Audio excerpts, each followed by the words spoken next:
Bonjour Monsieur le ministre Amadou Coulibaly, ministre de la Communication.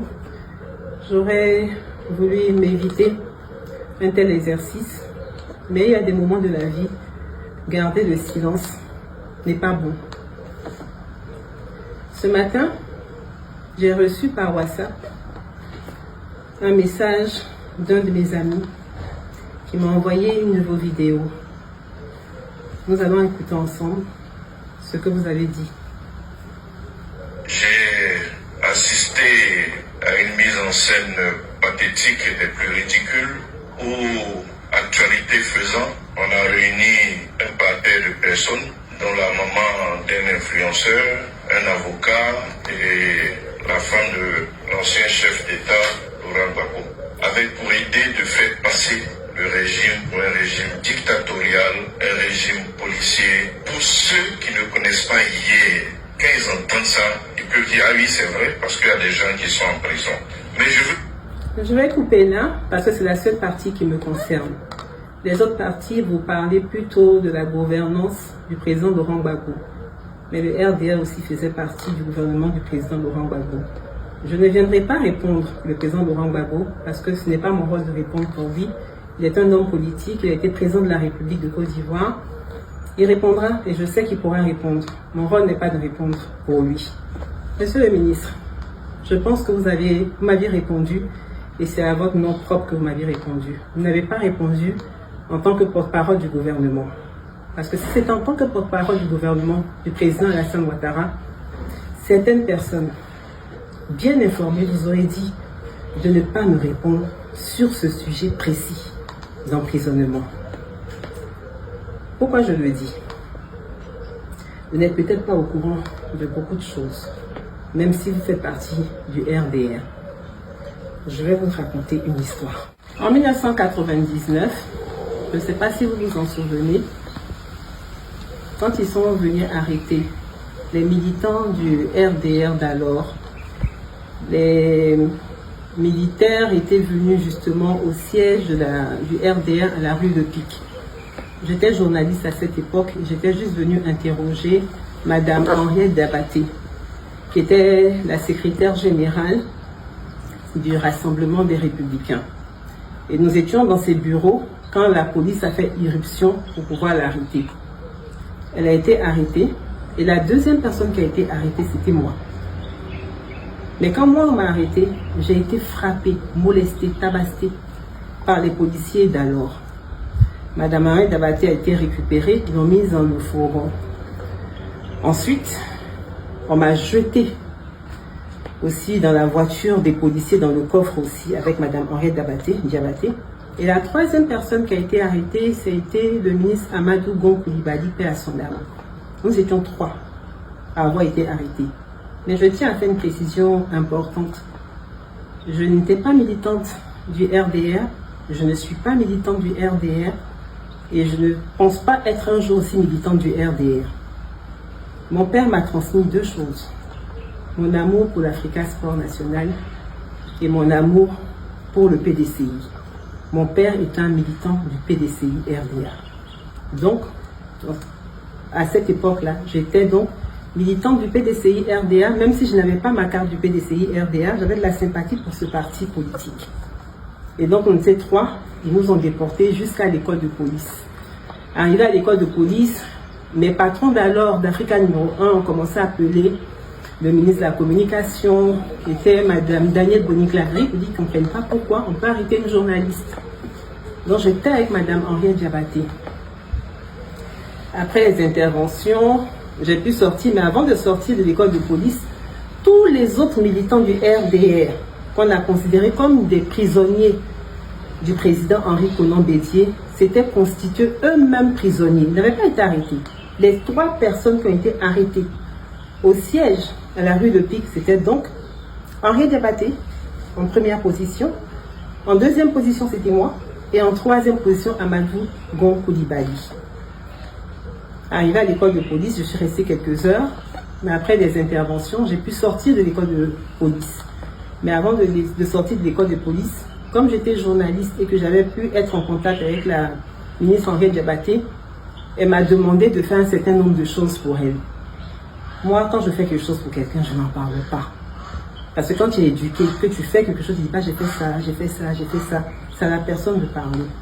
À cette époque, je devais avoir 24 ans, 25 ans.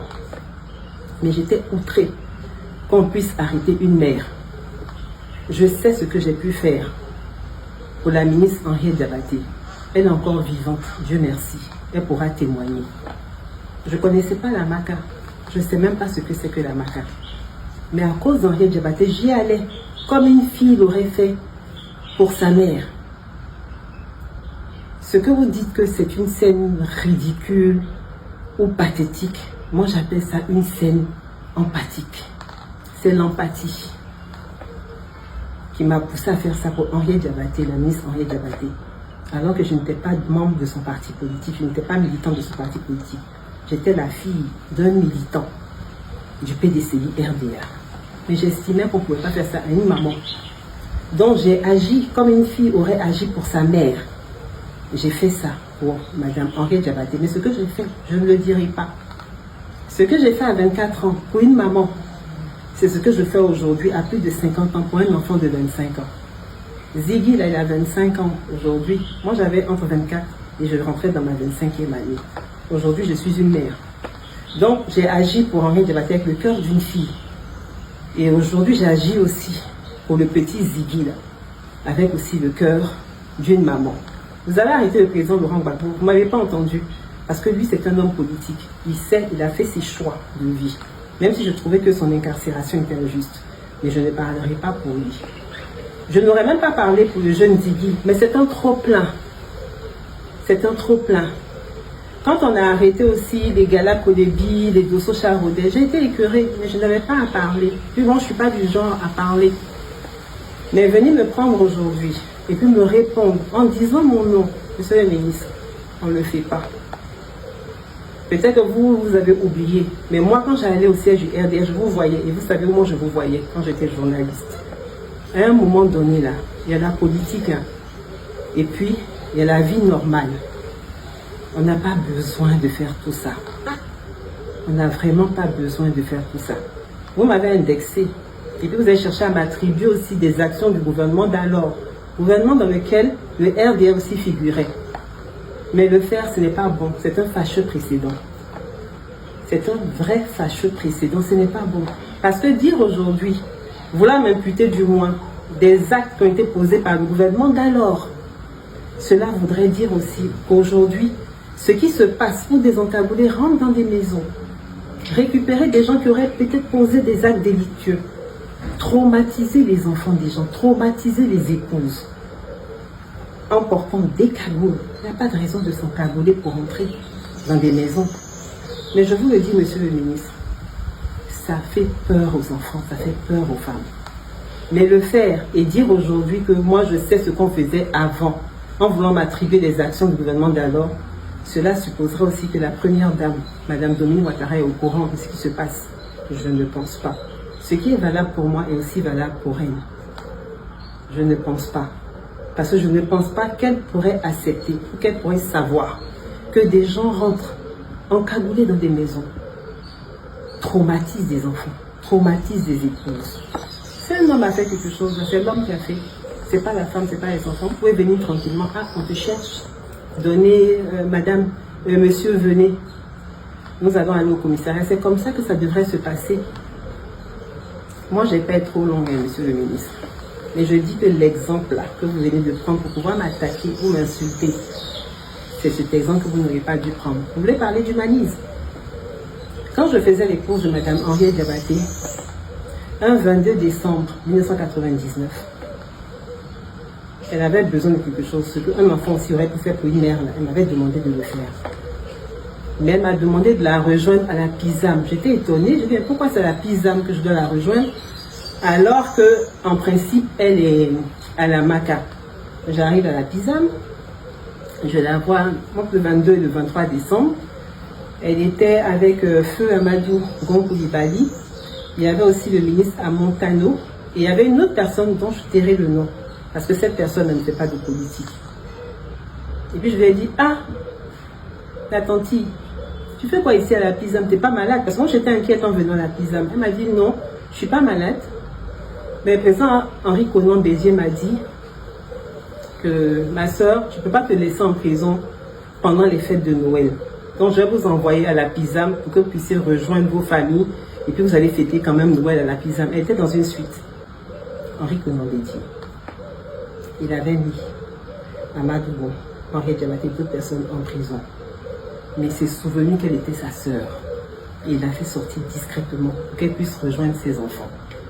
Et pendant qu'on était justement à la PISAM, dans cette suite-là de la PISAM, j'ai commencé à entendre des coups. Je pensais que c'était des coups de pétard. Et puis j'ai dit, ah, c'est Banger. L'un d'entre eux m'a dit, c'est pas Banger. C'est des coups de feu, des coups de fusil.